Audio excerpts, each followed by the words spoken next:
ચાલો હવે આપણે જોઈએ 6 સાથે ગુણાકાર 6 સાથે ગુણાકાર કરવા માટે શું ધ્યાન રાખવાનું? પહેલા તો કે આપેલી જે સંખ્યા છે જોઈ લેવાનું. બેકી છે તો બેકી સંખ્યા હોય તો જ આપણે આનો ગુણાકાર કરવાનો છે. બરોબર? આપણે શું જોવાનું છે ભાઈ? સંખ્યા હોવી જોઈએ બેકી. તો 10 18 36 72 128 256 એ કેવી સંખ્યા છે? બેકી સંખ્યા. હવે પહેલા તો એકમનો જે અંક છે, આ એકમનો અંક છે, એ બધા એમને એમ લખી નાખો.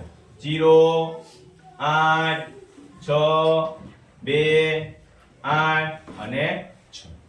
હવે શું ધ્યાન રાખવાનું? તો કે આખી સંખ્યાને 2 વડે ભાંગવાના. કેટલા વડે ભાંગવાના ભાઈ?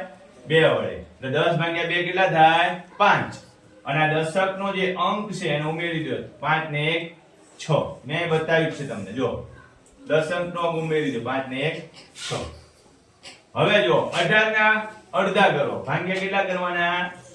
2. 18 ભાગ્યા 2 એટલે 9 ને 1 10. 36 ના અડધા કરો એટલે 18 થાય.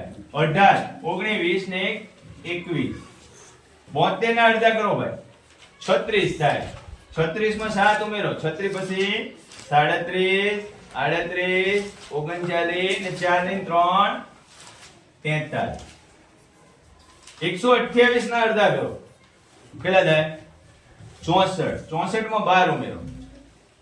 64 ને 12 76.